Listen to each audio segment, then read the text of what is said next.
Le 16 octobre dernier, 475 jeunes de nos 3 écoles secondaires de la vallée ont eu l'opportunité de rencontrer, de discuter avec environ 90 personnes de différents métiers, de différentes professions, présentes pour la journée carrière. Même le chanteur Corias était de la partie, Nathalie Roussel aussi. Mélanie Perron est conseillère en orientation ici au secondaire à Amqui, mais c'est 3 écoles aujourd'hui qui sont réunies sous le même toit. C'est toute une organisation. Est-ce que tu peux me parler justement des démarches que tu as faites, les accommodements ici dans l'école? Oui, en fait, c'est ça. Là, on s'est, première des choses, former un comité. On a des partenaires qui sont précieux parce que à moi toute seule, c'est trop gros. Je ne pouvais pas faire ce genre d'activité-là. Donc, on a demandé de l'aide de la MRC, des gens de la MRC de la Matapédia, des gens de Tremplin Travail, Place aux jeunes, même Mordicus, Cosmos. Tu sais, c'est vraiment une cause quasiment qui touche tout le monde. Dans le fond, tout le monde met la main à la pâte pour ça aujourd'hui. Et c'est le 2e cycle des écoles. Est-ce que tu peux me dire pourquoi exactement c'est plus le 2e cycle qui est visé? Oui, bien là, c'est sûr que vu on voulait beaucoup de métiers qui soient représentés, on prend presque tous les locaux de l'école. Donc là, on avait besoin peut-être de limiter un peu le nombre de participants au niveau des jeunes.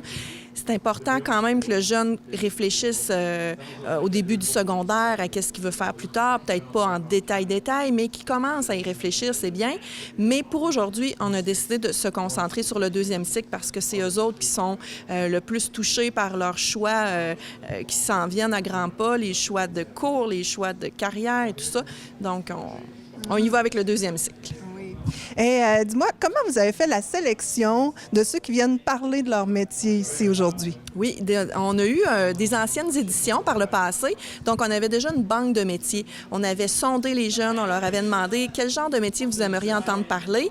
On avait une base, oui, les métiers classiques y sont, mais en comité, on a décidé d'ajouter des métiers que nous, on pense que ça serait important qu'ils connaissent, ouvrir leurs œillères un petit peu, ouvrir leurs horizons. Puis c'est ça, finalement, on s'est ramassé avec 150 choix de métiers différents. Oui, et les jeunes ont fait leur choix. Ensuite de ça, bien là, c'est ça, tout contacter ce beau monde-là. On a eu une belle collaboration, franchement. Les travailleurs, les gens de la vallée ont presque toujours dit oui. Tu sais, ils sont contents de parler de leur passion à nos jeunes. C'est le fun. On a une belle entente. Puis, bien, c'est ça, beaucoup d'heures d'organisation autour de ça. Oui. Est-ce que tu peux me parler de certains métiers qui sont présentés aujourd'hui? Oui, écoute, on a de tous les niveaux, du semi-spécialisé aux universités, en passant par la formation professionnelle, le collégial. On passe du médecin au mécanicien agricole, les métiers de la santé, les métiers de l'environnement. Alouette, on a pour tous les goûts, je pense. Oui. Et puis, dis-moi comment ça se passe exactement. Les jeunes, est-ce qu'ils vont dans des classes voir ces gens-là ou comment c'est présenté? Oui, dans le fond, c'est que les jeunes avaient la feuille d'une centaine de choix de métiers, ont fait leur choix. Ils ont droit à 5 ateliers dans leur journée, 5 métiers. Puis, ils suivent une horaire, dans le fond, qui ont été faits pour eux, personnalisés. Puis, ils ont aussi l'occasion d'aller à la salle Jean Cossette voir une présentation de la vidéo de la MRC, toutes sortes de Corias aussi qui est là pour parler de son parcours. Donc, c'est ça. Puis, à chaque période, ben là, le jeune s'assoit puis il entend parler quelqu'un qui parle de son métier, qui parle des beaux côtés, les mauvais côtés, comment on fait pour se rendre à ce métier-là, etc. Et j'aimerais te prêter au jeu un peu en tant que conseillère d'orientation. Est-ce que c'est un métier qui est en demande? Oui, je te dirais oui. C'est sûr que, tu sais, il faut toujours regarder selon les régions. Tu sais, c'est sûr que dans la région ici, on est 2 conseillères d'orientation dans la vallée.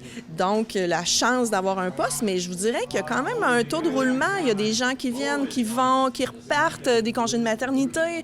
Il y a toujours des possibilités. Puis peu importe la région, il faut rester ouvert un peu d'être mobile, d'aller où est-ce qu'il y a de l'emploi.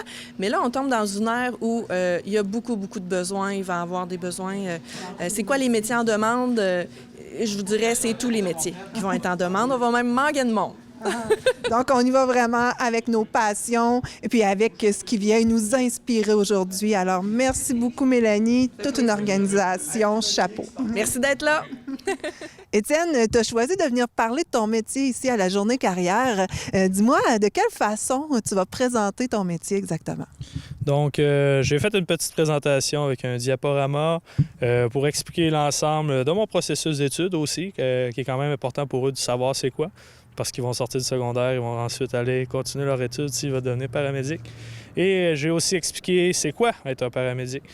Tout ce qui est intervention d'urgence, médicale, traumatologique, etc. J'ai amené aussi du matériel pour les faire pratiquer, du massage cardiaque, immobilisation.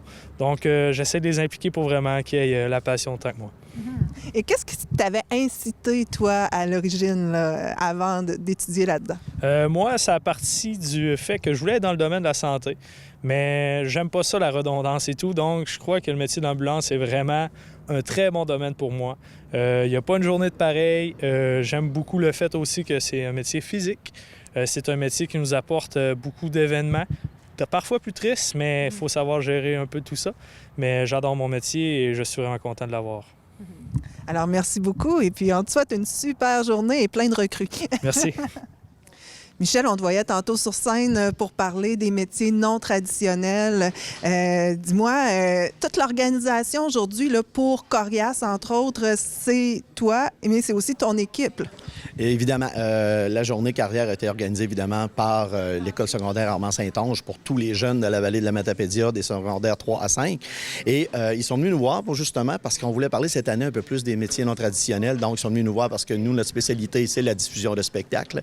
Donc, ils nous ont demandé tout simplement quel artiste on pourrait avoir. Ils nous ont donné quelques noms.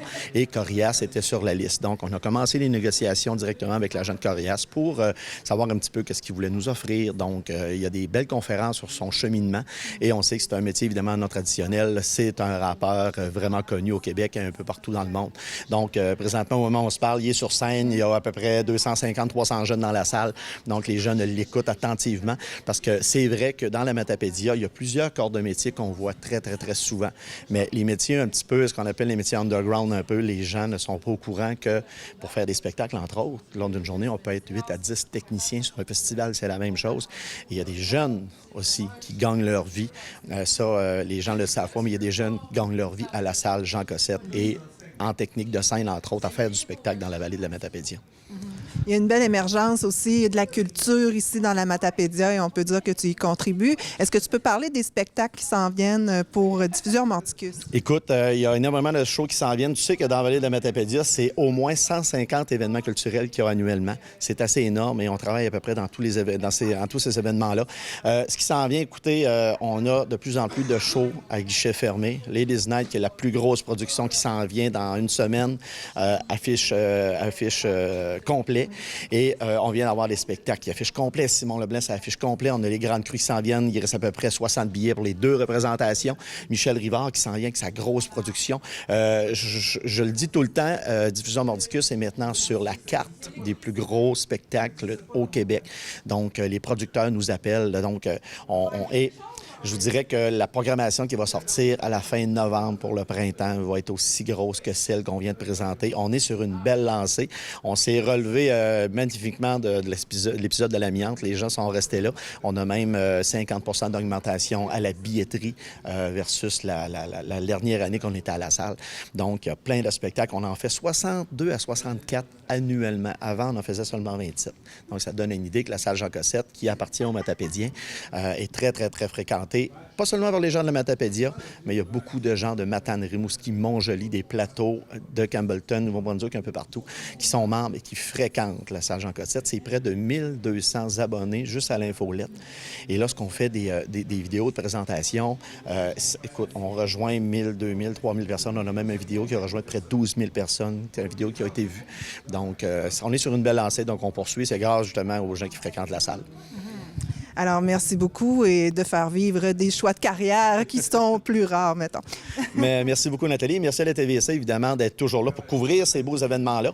Et ceux et celles, justement, je vais ouvrir une parenthèse avant de terminer, ceux et celles qui regardent la page Facebook de Diffusion Mordicus et qui visionnent les vidéos de nos deux porte-paroles, Mathis et Alexis Saint-Laurent, qui sont porte-parole, qui sont deux jeunes YouTubeurs. Et c'est tourné entièrement dans les studios de la télévision communautaire. Donc, posez-vous pas de questions. Là, on va pas en ville pour tourner ça. C'est tourné ici. Les montages sont faits ici. Donc, comme quoi, dans Vallée de la Matapédia, on n'a absolument rien à vivre au Grand Centre. Merci, Michel. Merci.